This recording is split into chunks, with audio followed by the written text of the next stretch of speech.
Halo, apa kabar saudara? Senang sekali saya Anelis Praramadani kembali menjumpai Anda dengan sejumlah informasi teraktual, tajam, terpercaya.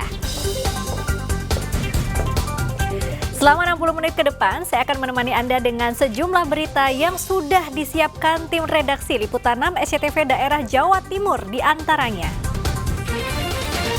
Anak di Sidoarjo tega aniaya ayah kandungnya hingga tewas.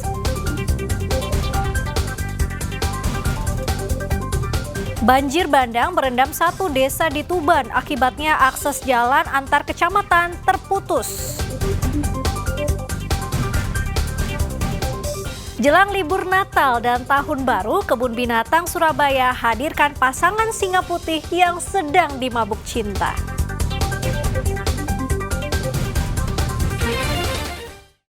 Saudara, seorang anak di Sidoarjo diduga menganiaya ayah kandungnya hingga tewas.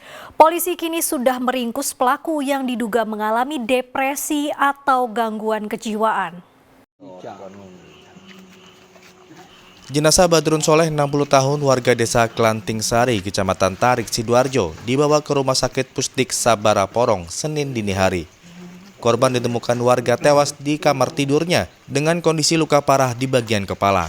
Pihak keluarga yang tidak ingin korban diotopsi sempat membawa pulang jenazah korban.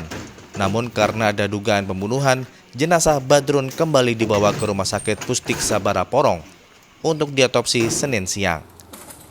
Sebelumnya pada Minggu malam tetangga mendengar suara gaduh dari dalam rumah Badrun. Setelah rumahnya didatangi, ternyata korban sudah meninggal dunia. Kemudian warga curiga jika pelakunya anak korban bernama Solehudin, berusia 30 tahun. Pelaku yang selama ini diduga mengalami depresi atau gangguan jiwa hanya duduk termenung di ruang tamu. Meski melihat kondisi ayahnya tidak bernyawa dan tetangganya berdatangan, warga kemudian melapor ke polisi. Seperti apa ya, kadang kalau kumat berapa hari, 2 hari, 3 hari sembuh. Tapi gak pernah, kekerasan nggak pernah. Terus dikasih obat juga normal kembali. Sempat jualan itu warung di pinggir jalan. Terus kemarin itu tiba-tiba ditemukan meninggal, itu seperti apa ceritanya? Kayak apa? Itu kan orang tuanya kan agak sakit, terus ya. Kakaknya itu datang ngasih obat, terus juga ngasih obat yang pelaku, obat penenang itu. Yang nggak ada masalah apa-apa, terus tinggal pulang, tetangganya dengar suara dok gitu, terus didatangi ternyata orang tuanya sudah kejadian seperti itu. Polisi melakukan olah TKP dan menemukan bekas darah di tembok kamar korban. Pelaku kemudian diringkus dan dibawa ke Mapolresta Sidoarjo. Kasus ini masih ditangani kepolisian, termasuk rencana pemeriksaan Solehudin ke dokter ahli jiwa. Zainul Fajar melaporkan dari Sidoarjo. Saudara, kecelakaan maut terjadi di Jalan Tol Ngawi. Kali ini minibus menabrak truk muatan garam hingga menyebabkan 1 orang tewas di lokasi kejadian. Inilah video amatir milik warga yang merekam sesaat setelah terjadinya kecelakaan di Jalan Tol Ngawi, tepatnya di kilometer 553, masuk desa Sambirejo, Kecamatan Mantingan, Kabupaten Ngawi, Senin pagi.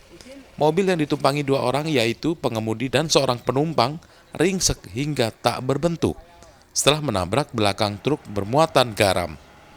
Akibat peristiwa ini penumpang mobil tewas di lokasi kejadian, yakni Yusuf Afandi, 67 tahun, warga desa Gemunuk, Kecamatan Maduran, Kabupaten Lamongan. Jenazah langsung dievakuasi ke Rumah Sakit Umum Daerah Dr. Suroto Ngawi, sementara pengemudi mobil hanya mengalami luka ringan. Kecelakaan bermula ketika minibus yang dikemudikan M. Jeffrey, 42 tahun, warga desa Gemunuk, Kecamatan Maduran, Lamongan, melaju kencang dari arah Ngawi menuju Solo. Diduga sopir mengantuk. Mobil menabrak bagian belakang truk muatan garam yang dikemudikan Taufikur Rahman, 42 tahun, warga Pamekasan, yang berjalan di depannya. Mungkin dia kegantukan. Terus dia nabrak dari belakang. Oh, nabrak truk mas? Iya.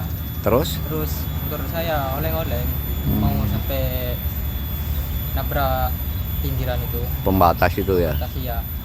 Akhirnya berhenti. Terus sempat lihat korban? Lihat korbannya itu kayaknya kurang tahu, saya nggak lihat. Yang di mobil itu? Iya. Mulai dari timur ke barat kendaraan Innova. Searah di depannya kendaraan truk elep.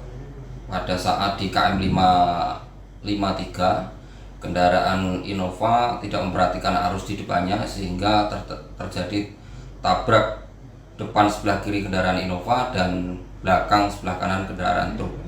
Atas kejadian tersebut, untuk korban 1 orang MD saat ini sudah dievakuasi di Rumah Sakit Umum Ngawi dan BB juga sudah diamankan ke unit laka Polres Ngawi. Demikian. Yang meninggal dunia itu penumpangnya mobil Innova. Siap, betul sekali. Jadi untuk korban yang meninggal penumpang dari Innova duduk di sebelah kiri. Polisi membawa kedua kendaraan ke kantor unit Gakum Satlantas Polres Ngawi dan memeriksa kedua sopir. Dirgo Siono melaporkan dari Ngawi. Saudara, sepandai-pandai tupai melompat akhirnya jatuh juga. Pepatah itu bisa menggambarkan terbongkarnya sindikat judi online oleh aparat Polda Jatim. Meski uang hasil judi dialirkan ke perusahaan fiktif yang berkedok entitas legal sebagai upaya pencucian uang, namun kejahatan itu tetap terungkap dan tersangka ditangkap di daerah Jawa Timur. 5 tersangka kasus tindak pidana judi online dan pencucian uang diringkus petugas Subdit 2 Cyber Ditreskrimsus Polda Jatim.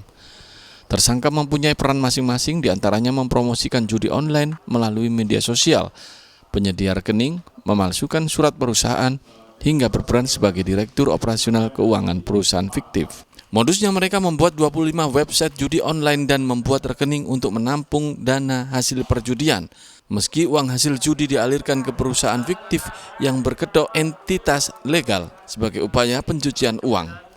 Namun kejahatan itu tetap terungkap dan tersangka ditangkap di Jawa Timur. Dana itu kemudian dikonversi menjadi mata uang asing sehingga nampak seperti transaksi sah. Untuk menarik peminat judi online, para pelaku memasang foto puluhan artis dangdut lokal tanpa sepengetahuan sang artis. Selama beroperasi sejak 2023, omset judian online ini mencapai 1,4 triliun rupiah dengan satu kali putaran mencapai 200 miliar rupiah.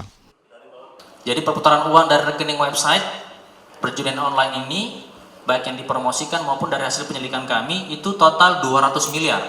Sedangkan dari sindikat TPPU-nya, sindikat tindak pidana pencucian uangnya yang berkedok dari perusahaan PT, tapi ini perusahaan PT yang sudah fiktif, sudah tidak aktif, itu total transaksi yang mereka lakukan selama 4 bulan itu mencapai 1,4 triliun rupiah.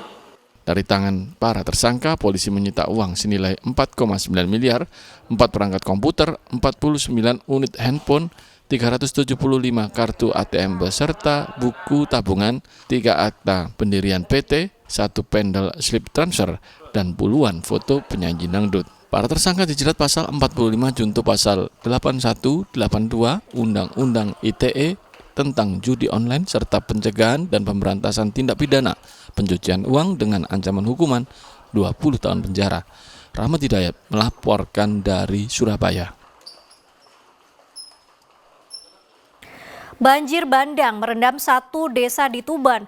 Akibatnya akses jalan antar kecamatan terputus.